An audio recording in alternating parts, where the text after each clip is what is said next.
Fala, filhotes, estão vivos? No vídeo de agora nós vamos falar um pouquinho sobre a arte pré-histórica da antiguidade, sobre a arte rupestre em Altamira, que foi feita há mais ou menos 15.000 ou 12.000 anos antes de Cristo, e como somos uma espécie ainda em transição, Um contexto, foco a pintura rupestre. Antes, em 70.000 a.C., símbolos abstratos são entalhados nas paredes da caverna dos Blombos, na África do Sul. Em 39.000 a.C., silhuetas de mãos e discos aparecem nas cavernas de El Castillo, em Cantábria, na Espanha. Mais ou menos 35.000 anos antes de Cristo, animais em ocre vermelho na gruta de Fumani, Itália, são a mais antiga arte figurativa conhecida. Mais ou menos 17.000 anos antes de Cristo, cerca de 2.000 imagens complexas são criadas na caverna de Lascaux, na França.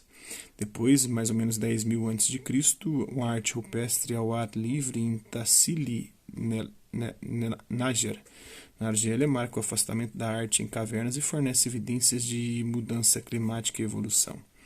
Mais ou menos 7.300 anos antes de Cristo, a Caverna das Mãos, na América do Sul, é repleta de silhuetas e impressões de mãos. A maior parte da arte rupestre até hoje descoberta data do período de 40.000 a 10.000 a.C., conhecido como Paleolítico Superior. Trata-se da era em que o Homo sapiens se tornou a espécie humana predominante no mundo, substituindo os Neandertais na Europa Ocidental. Isso aconteceu durante a Era do Gelo, quando as pessoas viviam como nômades, caçadores-coletores, buscando abrigos em cavidades de rocha, sob coberturas ou em cavernas. Os trabalhos de arte mais primitivos nesses abrigos e cavernas são simples gravuras na rocha, mas novas formas e estilos se desenvolveram rapidamente, incluindo pintura e os primórdios da arte figurativa. Há 10.000 anos, os humanos subsaarianos já haviam desenvolvido métodos de mistura de pigmentos usando ocres, pigmento de terra contendo óxido de ferro, carvão e ossos combinados com saliva ou gordura de animais.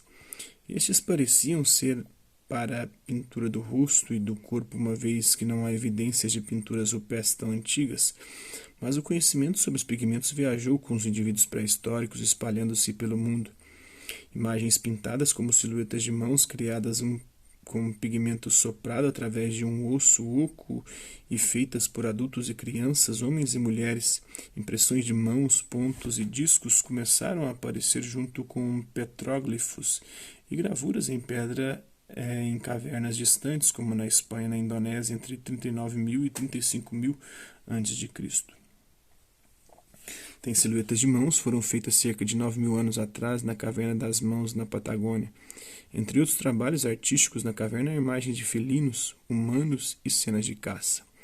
Outros temas relacionados é a mulher de Willendorf, os relevos assírios de caça a leões, os caçadores na neve, caça ao leão, o Hambletonian, o Rubendal, a primeira missa no Brasil também. Então, falar sobre representando o mundo. Mais ou menos no mesmo período, artistas rupestres começaram a fazer representações reconhecíveis do mundo à sua volta, nos primeiros trabalhos remanescentes de arte figurativa. Os exemplos mais antigos de animais pintados ou entalhados nas paredes das cavernas são, aos olhos modernos, desenhos grosseiramente estilizados, quase indistinguíveis dos símbolos abstratos que os cercam. No entanto, sobretudo em cavernas localizadas no que hoje são o sul da França e o norte da Espanha, os artistas logo dominaram técnicas para produzir representações mais realistas. Isso pode ser visto nas meticulosas pinturas e desenhos de animais na caverna de Chauvet-Pont-d'Arc, na região de Ardèche, na França, datadas de mais ou menos 30.000 a.C. As pinturas e desenhos rupestres figurativos desse período eram quase totalmente compostos de representações de animais, com a notável exceção das chamadas pinturas de Bradshaw, que receberam o nome de seu descobridor nas cavernas de Kimberley, na Austrália. Figuras humanas eram extremamente raras.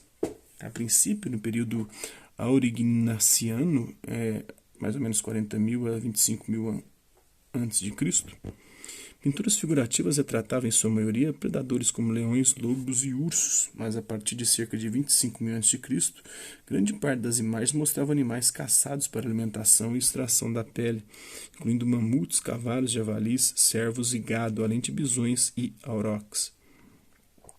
Nenhuma rocha ou osso poderia fornecer o tipo de informação que as pinturas ofereceram de forma tão espontânea, segundo Mary Leakey, no Disclosing the Past, em 1984.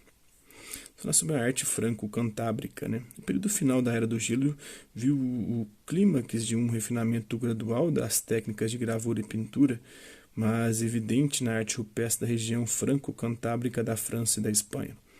A população dessa área era relativamente densa graças ao clima moderado na época, de modo que a região tem um número maior de exemplos de arte rupestre do que qualquer outro lugar, além de serem de melhor qualidade.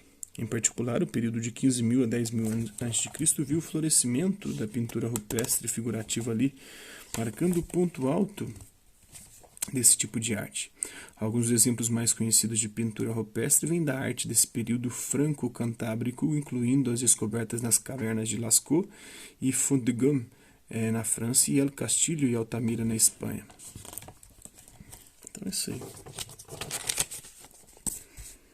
Um pouco da pintura rupestre, da arte pré-histórica na antiguidade. Espero que vocês tenham gostado do vídeo. Quem curtiu, dá um like. Quem não curtiu, dá um dislike. Hasta la vista, até a próxima.